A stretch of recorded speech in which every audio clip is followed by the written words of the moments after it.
Ohio everyone, j'espère que vous allez bien. Aujourd'hui, je vous propose deux nouvelles histoires terrifiantes. Cette fois-ci, il n'y a pas de thème particulier. Elles sont totalement différentes l'une de l'autre à vrai dire. Cependant, elles ont toutes les deux pris mon attention. Je vous laisse avec la première histoire.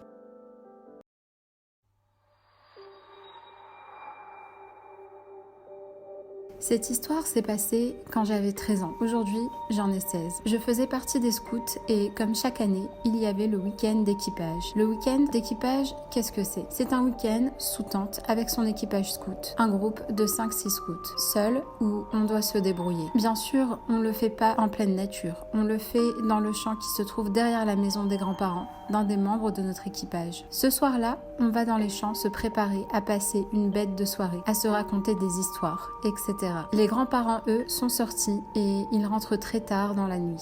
On est donc dans le champ, délimité seulement par des petites barrières. À une centaine de mètres de notre campement se trouve la maison d'un vieux monsieur qui vit seul. Il a la réputation d'enfermer les enfants et de leur jeter des sorts. Bref, tout le monde le croit fou. Notre soirée se passe bien jusqu'au moment où on décide d'aller faire un tour dans la forêt voisine en pleine nuit avec seulement des torches. On se balade, on essaye de se faire peur, etc.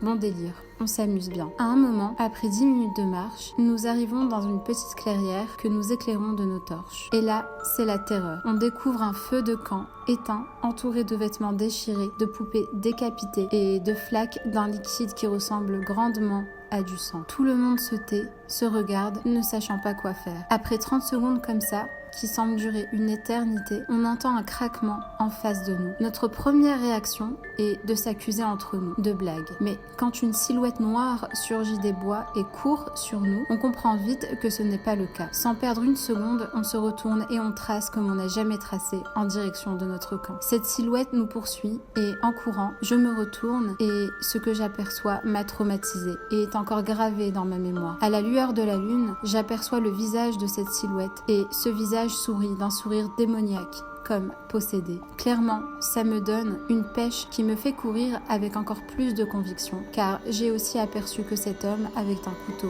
à la main. On aperçoit enfin notre camp. On se rue dans la tente qu'on ferme le plus vite possible, et on se jette au fond. L'homme s'approche, et on entend un rire horrible qui nous a terrifiés atrocement. Tout le monde est pétrifié. Certains pleurent, et au moment où l'ombre s'apprête à déchirer la tente avec son couteau, un aboiement retentit, et l'ombre d'un chien saute sur l'ombre de l'homme. S'ensuit une bagarre suivie d'un coup de feu. Une autre ombre arrive par la droite. L'homme qui nous a poursuivis cesse de crier et de se débattre. L'ombre qui vient d'arriver ouvre la tente et on aperçoit le visage du vieil homme. Avec ses pieds, son malinois et une Winchester à la main. Il nous dit qu'on peut sortir, qu'on est en sécurité et que la police arrive. Ce monsieur vient de nous sauver et malgré son arme, on le suit. Il nous emmène chez lui où il nous sert à boire et à manger en attendant l'arrivée de la police qui embarque l'homme inerte. On n'a jamais eu de nouvelles de l'homme qui nous a attaqués. Qui était-il et qu'est-ce qu'il voulait? Mais nous sommes devenus très amis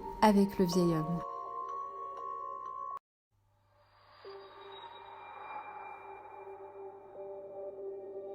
Cette histoire s'est déroulée en 2016. Tout commence en étant chez moi, au soir, avec ma sœur. On était chacun dans nos chambres. Petite précision, nous avions une simple cloison avec un trou, donc on pouvait se parler et s'entendre. À un moment, j'entends comme si quelqu'un venait de se lever du divan qui faisait un bruit très distinctif. Quelques instants après ça, on entend le mobile musical de mon frère s'enclencher, alors que pour l'activer, il fallait faire tourner une espèce de manivelle. Et là, je commence à stresser et à avoir peur. Et bien entendu, je devais aller aux toilettes, mais je n'osais pas dû aux deux bruits très distinctifs que je reconnaissais facilement. Je finis par me décider et je prends mon courage à deux mains et j'y vais. Et là, je vois dans le reflet d'une des fenêtres de la maison une chose terrifiante. On aurait dit une entité ou bien un esprit. On aurait dit une espèce de chien qui faisait 2 mètres avec des flammes autour de lui. Je sais, ça semble complètement fou.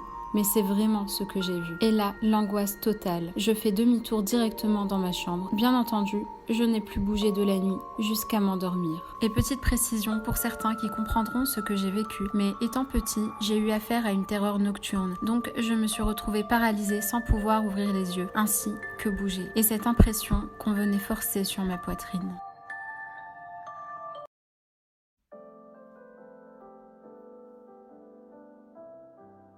La première histoire est tellement terrifiante. Ils ont vraiment eu beaucoup de chance d'y échapper. Je me demande ce que l'homme faisait par là et ce qui s'est passé dans le premier camp. Le vieil homme était une belle surprise quant à lui. Comme quoi, il ne faut pas se fier aux apparences.